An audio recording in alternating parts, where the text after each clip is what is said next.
Hey everyone, my name is Micahblake, owner of Speaking Music, and today we're going to talk about 5 different things that you need in order to start teaching private lessons in music. Right up after this.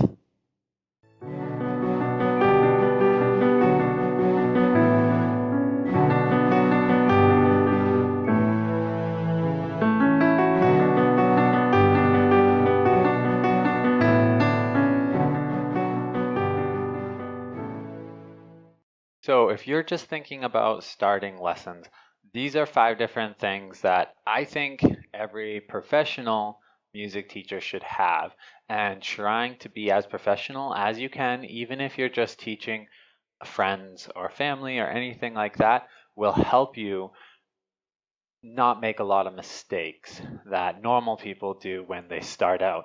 And it will allow you to have them in place from the beginning so that when you do get more students, you're protected and you have everything running smoothly. So, what's the first thing? Obviously, you need a location. Now, this location may be your living room or a place in your home or maybe a studio.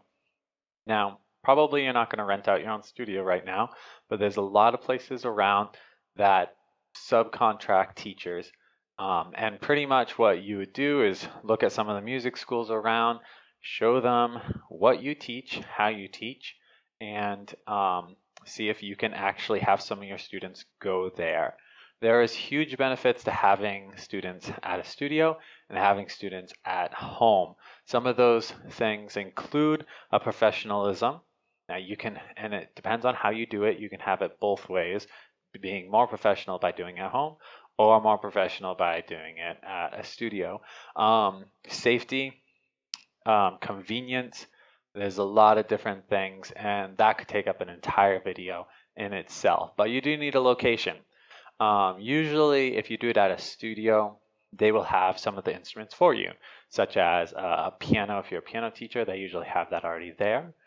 And sometimes they even have guitars there. So if you are thinking about that and that's an issue, hard to get your stuff around, then that might be the way to go for you. But you have to actually look it up and see how that works out for you. Now, second one obviously is an instrument or access to them.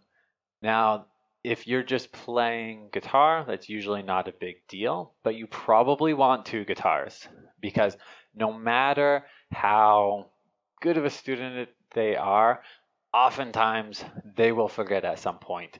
And it's hard to pass back your guitar back and forth and do your lessons if you don't actually have that extra one for them. With keyboard, I'm usually fine with just one keyboard. And obviously, my students don't bring that. They just come and play mine. Either at that or, like I said, at a studio, they'll probably already have them. But you have to have that ahead of time. Make sure it's something that you can have every single week and have access to whenever you need it. Number 3 is a contract. This may seem over the top, a little bit ridiculous, especially if you're just teaching family, but you want to have written down that you are giving this service to this person for this amount of money, for this amount of time per week. That's the basic essence of our piano contract. You can have a lot more in there, but you also want to have things like if you have a policy for cancellation, if they cancel right before the lesson, do they still pay for it? Do you make up that lesson? Having all that written out ahead of time will cause a lot of confusion and headache to not happen. So have that all written down so that they can easily see, oh, I am doing 4 classes a month, no matter if I cancel or not. If I cancel within 24 hours, then I forfeit that lesson and I still have to pay for it. Having that all built into it, or if you're actually going to pay all at once for that month, having that set up originally will make it so that they're not disappointed or confused or feel like you're trying to cheat them later on when you implement that. It gives you trust right at the beginning. This is what I'm offering. This is what you're fine with.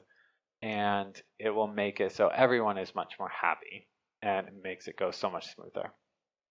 4, you actually do need students if you want to do classes. So this also could be an entire video on itself, but how do you go from no students to actually having enough students in the week to support however much of a career you want? Usually, if you don't have any right now, it's going to start from your circle of friends and family. Start by giving them a discounted rate or a barter system. So someone who is going to give you something back. I did this with a friend who helped me out with yard work, and I gave them lessons. It worked out really well, and they really liked it, and they told people that they were taking lessons from me. And then I got some students off of that. It's really a word of mouth thing, and you have to present it like, I am a music teacher, and this is what I do to pretty much everyone. Even if you work a full-time job somewhere else, someone asks you what you do, you say you're a music teacher, because the difference between someone who, oh, I'm a banker who also teaches lessons, or a music teacher who has another job to support himself also, is a very different mindset for people. So if you present yourself as a music teacher first, they will take you way more seriously. They will not question how much you're asking them to pay, because this is your career, this is your job. So starting that out from the beginning will feel weird, but you have to do it because you have to create that mindset within yourself also. And the last thing you need is reviews. Now, obviously, you can't have reviews if you haven't actually had any students. Well, you actually could. If you have taken lessons, you could totally have your last teacher or someone who's heard you play give you a review saying, this is an awesome musician. You should totally teach lessons from him, take lessons from him. But where do you put reviews? You can start a Facebook page and get some reviews on that.